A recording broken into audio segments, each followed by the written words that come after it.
Hello everyone, this is Simon from writtenlegalenglish.com and welcome to this video where we're going to go through that text I asked you to have a look at on Tuesday. This is the text behind me.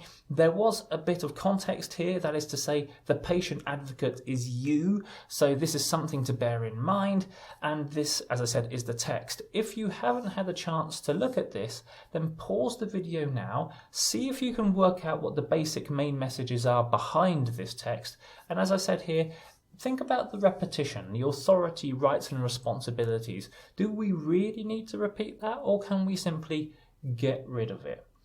As I said, think about it now for a couple of minutes in case you haven't done that. If you have, then let's get stuck into it. Okay, in Tuesday's video I said that there was a background story, that there was a bit more context, so let me go into that now. As you can see here, it says Michigan's POA for healthcare. In the state of Michigan, if you are going to be a patient advocate, that is, if you are going to be granted a power of attorney to represent someone in hospital and make medical decisions on their behalf, you have to accept 10 statements before you get that power of attorney. This is one of those statements. So this is a real piece of legal English text. Now, I didn't say it was going to be my suggested rewrite, I said it was going to be someone who is incredibly respected within the area of plain language and getting lawyers to communicate in a better way. So I'm going to give you Professor Kimball's suggested rewrite. So Professor Kimball looked at this text and decided we can communicate this message in a simpler way.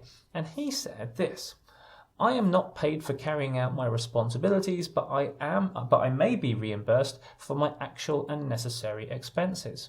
So you can see here that there is a huge difference. One, obviously length, but secondly vocabulary as well. So I want to explain where he got this vocabulary from.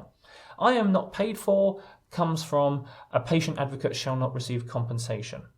Okay, so we've got simpler vocabulary, a lot easier to understand, and I stressed in the video on Tuesday, the patient advocate is you. And the reason why I was stressing that is because I wanted you to make the text personal, that is to say, I or we or you or they, because making a text personal to the reader means that text is a lot easier to understand. And remember, the patient advocate is you. So when you're reading these statements, those statements are about you. You have to accept them. So I am not paid for is perfect. It's really easy to understand. You know that this is connected to you. Let's move on. Carrying out my responsibilities replaces compensation for the performance and responsibilities. So you can see there we've got legalese, performance of responsibilities has been changed to carrying out responsibilities, and you can see that there's lots of text that Professor Kimball simply decided was not necessary. Authority, rights and responsibilities presumably just mean one thing. This is what we call a legal triplet, and we'll go into that legal triplets and legal doublets in a future video.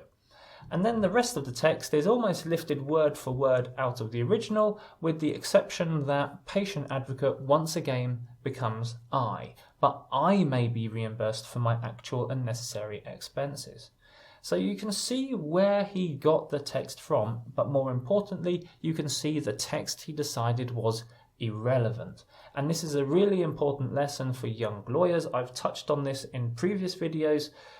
Young lawyers sometimes fall into the trap of thinking I need to include as much information as possible because then it shows how on top of it I am, whereas the opposite is true. If you communicate succinctly and precisely, then that shows seniority, expertise, and is much better at communicating a message to a client.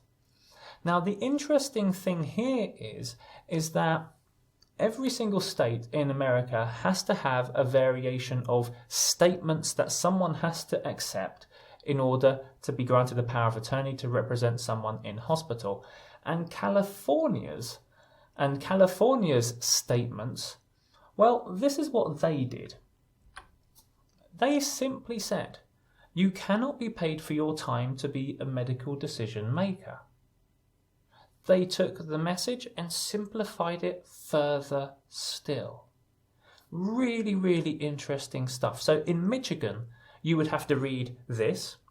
Hang on, you would, let me just make sure I'm pointing at the right thing here. So in Michigan, you would have to read this, but if you're in California, you would have to read this.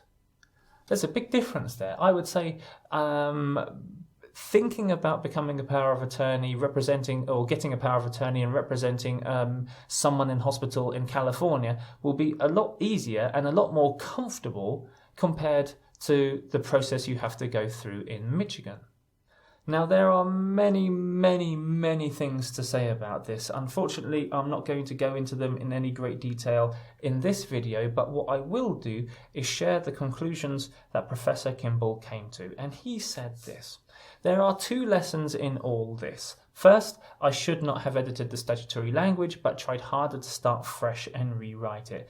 The point that he's making here is when you get a text and you have to edit the text, sometimes it's better just to try and work out what the message is and start from zero. Sometimes you can't repair a text. Sometimes you just have to go back to the drawing board, start again, and come up with a different result. And that result may well be a lot better in terms of communication. That is really important from the point of view of communicating in plain language and improving your writing. Sometimes you've just got to go back to the drawing board. Second, he continues, revision can be endless. You can always make a piece of writing better. Thank you, editors everywhere. At some point, though, you have to let it go, as busy lawyers know all too well. Of course, he's making the point here that there are business demands, there are time pressures. You can't spend forever redrafting and redrafting and redrafting. But that's not to say you shouldn't do it. And the better you get at redrafting once or twice and editing once or twice, the better your skills will develop, the faster that process will be, the better you will get at identifying errors and making those changes faster. Certainly that's a process that I've gone through in the years that I've been a copy editor and a proofreader, is that it takes me a lot less time now to change documents compared to 4 or 5 years ago. So I already trust myself enough to be able to scan through a document first, identify all of the errors that jump out at me, make those changes, and then go back into a deeper analysis of the document. The process becomes faster the more you practice it, and the more you are aware of the issues in the text. So this is a long process. It is a difficult process, but it is a process that has a very clear end result, that your written communication will be better. If you would like to see the articles from Professor Kimball himself, then you can see them by clicking the links below. There are 2 articles for the Bar Association of Michigan, the Plain English column, and he goes into detail. Firstly, in January, I think it is, that's the one from January. That's the one from January, that's right. About his initial changes, and then a second article in June where he sees what California did and then responds to that and makes further changes. So he goes into a lot more detail, a much wider discussion there, and if you've got 10 minutes, then click on those links, download those articles, read them. They're full of great information. Okay, guys. As I said, we could have, in different circumstances, I could have talked for 40, 50, 60 minutes about that text, unpacked it in detail. And sadly, there's not enough time for me to do that in this video. I hope you took away the main points.